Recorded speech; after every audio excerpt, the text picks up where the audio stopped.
اعوذ باللہ من الشیطان الرجیم بسم اللہ الرحمن الرحیم۔ جماعت ہشتم اسلامیات میں آپ سب کو خوش آمدید کرتے ہیں۔ جی پیارے بچوں، ہم پڑھ رہے تھے باب دوم حصہ عبادات میں سبق نمبر 3 ہم پڑھنے کے لیے جا رہے ہیں۔ اس کا تعلق ہے ہماری عبادات سے، یعنی کہ نماز، روزہ، زکوٰۃ، حج، لیکن ایک اور عبادت بھی ہے، جی حقوق العباد۔ یہ ساری چیزیں ہم اس میں پڑھیں گے، تو آپ یقیناً اس کے عنوان کو بہت اچھے طریقے سے سمجھ گئے ہوں گے۔ اس کا عنوان ہے اسلامی عبادات کے تقاضے اور اثرات۔ جی سبق نمبر 3 اسلامی عبادات کے تقاضے اور اس کے اثرات۔ تو آئیے اپنی کتابوں کو کھول لیجئے اور ساتھ ہی سبق کو نکال لیجئے تاکہ ہم اس کو بہتر طریقے سے پڑھ سکیں، جان سکیں، سمجھ سکیں اور اپنی عملی زندگی میں نافذ کر سکیں۔ آئیے اسلامی عبادات کے تقاضے اور اثرات۔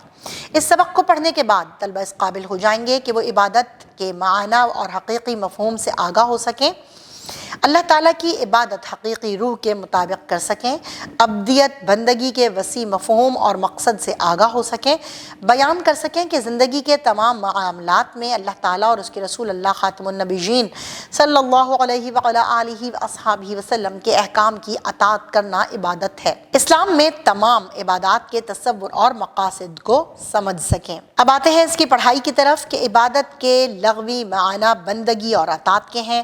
عبادت کا مفہوم یہ ہے کہ اپنے حقیقی مالک اللہ تعالیٰ کی خشوع و خضوع یعنی عاجزی کے ساتھ بندگی اور اطاعت کرنا اور اسی کے آگے جھکنا۔ تو بچوں، جو شخص اللہ تعالیٰ کی عبادت کرتا ہے اسے اللہ کا بندہ کہا جاتا ہے۔ اللہ تعالیٰ نے انسان کو اپنی عبادت کے لیے پیدا فرمایا ہے۔ سورۃ الذاریات میں اللہ تعالیٰ ارشاد فرماتے ہیں وَمَا خَلَقْتُ الْجِنَّ وَالْإِنسَ إِلَّا لِيَعْبُدُونَ، اور میں نے جنوں اور انسانوں کو صرف اس لیے پیدا فرمایا کہ وہ میری عبادت کریں۔ دین اسلام میں نماز، روزہ، حج اور زکوٰۃ کے ساتھ حقوق العباد کو بھی عبادت میں شامل کیا گیا ہے۔ دیگر مذاہب کی نسبت اسلام میں عبادت کا تصور بہت وسیع ہے۔ قرآن مجید میں اللہ تعالیٰ نے عبادت کے حکم کے ساتھ حقوق العباد کا بھی حکم دیا ہے، اور اللہ تعالیٰ کی عبادت کرو، اس کے ساتھ کسی کو شریک نہ کرو، والدین کے ساتھ اچھا سلوک کرو، رشتہ داروں کے ساتھ اور یتیموں اور مسکینوں اور رشتہ دار پڑوسیوں اور اجنبی پڑوسی اور پاس بیٹھنے والے اور مسافروں اور جن غلاموں اور کنیزوں کے تم مالک ہو ان کے ساتھ بھی اچھا سلوک کرو۔ یہ سورۃ النساء کی آیت نمبر 36 تھی، جس کا ترجمہ میں نے ابھی پڑھا۔ اب آپ نے اس کو یاد بھی رکھنا ہے کہ حقوق العباد یعنی کہ اللہ تعالیٰ کے جو بندوں کے حقوق کے بارے میں دیا گیا ہے وہ کون کون سے حقوق ہیں اور کن کن کے ہیں۔ دین اسلام میں انسان کا ہر عمل عبادت اور اجر کا باعث ہے، خواہ وہ کتنا ہی چھوٹا کیوں نہ ہو، لیکن شرط یہ ہے کہ وہ کام صرف اللہ تعالیٰ کی رضا کے لیے کیا گیا ہو۔ آپ خاتم النبیین صلی اللہ علیہ وعلیٰ آلہ وصحبہ وسلم کی حدیث مبارکہ ہے، جب تم میں سے کوئی صبح کرتا ہے تو اس کے ہر جوڑ پر صدقہ ہوتا ہے۔ تسبیح کرنا صدقہ ہے، لا الہ الا اللہ کہنا صدقہ ہے، اللہ اکبر کہنا صدقہ ہے، نیکی کا حکم دینا صدقہ ہے اور برے کام سے روکنا صدقہ ہے۔ اسلام میں عبادت کا مقصد تقویٰ ہے، یعنی دل کی مکمل رضامندی سے اللہ تعالیٰ کی فرما برداری کرنا۔ انسان کو چاہیے کہ اپنے خواہشات کی اطاعت اور غلامی کے بجائے اللہ تعالیٰ کو راضی رکھے اور کسی بھی حال میں اللہ تعالیٰ کے حکم کی نافرمانی کا نہ سوچے۔ نماز، روزہ، زکوٰۃ اور حج جیسی عبادات سے انسان کی اصلاح و تربیت ہوتی ہے۔ چنانچہ ان عبادات کے مقاصد کے ساتھ دوسرے احکامات بھی بیان فرمائے گئے ہیں۔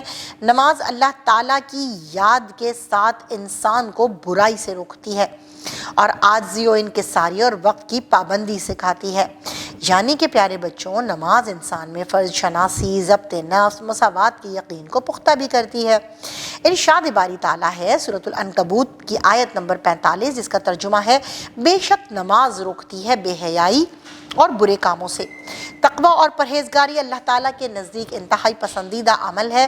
روزے کو تقویٰ حاصل کرنے کا بہترین ذریعہ قرار دیا گیا ہے۔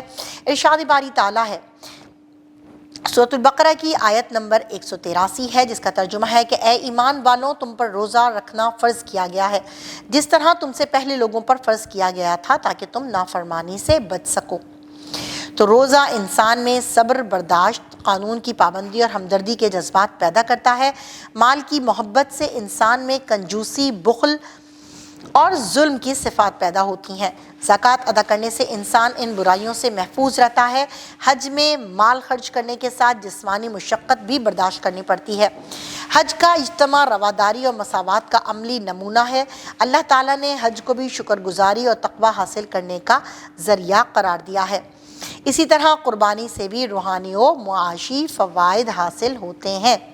تو پیارے بچوں، آپ کو یہ اچھی طرح سے سمجھ میں آ گیا ہوگا کہ روزہ انسان کو عملی زندگی میں صبر کرنا سکھاتا ہے، روزہ انسان کو نفس اور شیطان کی تابع فرمانی سے روک دیتا ہے، غم گساری کے جذبات پیدا کرتا ہے، جبکہ زکوٰۃ سے مال پاک ہونے کے ساتھ ساتھ باہمی تعاون کا جذبہ جو ہے وہ پروان چڑھاتا ہے، جبکہ حج جو ہے وہ انسان کو اطمینان قلب اور تقوی جیسی خصوصیات حج سے انسان کو نصیب ہوتی ہیں۔ ارشاد باری تعالیٰ ہے کہ اللہ تعالیٰ کو ہرگز نہ ان قربانیوں کے گوشت پہنچتے ہیں اور نہ ان کے خون، بلکہ اس اللہ کو تمہاری طرف سے تقوی پہنچتا ہے۔ یہ سورۃ الحج کی آیت نمبر 37 تھی، جس کا ہم نے ترجمہ بیان کیا۔ اب ہم قربانی کے بارے میں بتاتے ہیں کہ قربانی سے یہ اظہار بھی ہوتا ہے کہ ہم اللہ تعالیٰ کی راہ میں ہر قسم کی قربانی کے لیے تیار ہیں۔ اللہ تعالیٰ سے محبت عبادات کی حقیقی روح ہے۔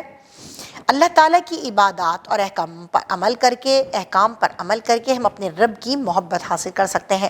ہمارے تمام جائز اعمال، کھانا، پینا، اٹھنا، بیٹھنا، تجارت، ملازمت، خوشی اور غمی وغیرہ اگر اللہ تعالیٰ کے احکامات اور نبی کریم خاتم النبیین صلی اللہ علیہ وعلی آلہ واصحابہ وسلم کی سنت کے مطابق ہوں تو وہ بھی عبادت بن جاتے ہیں۔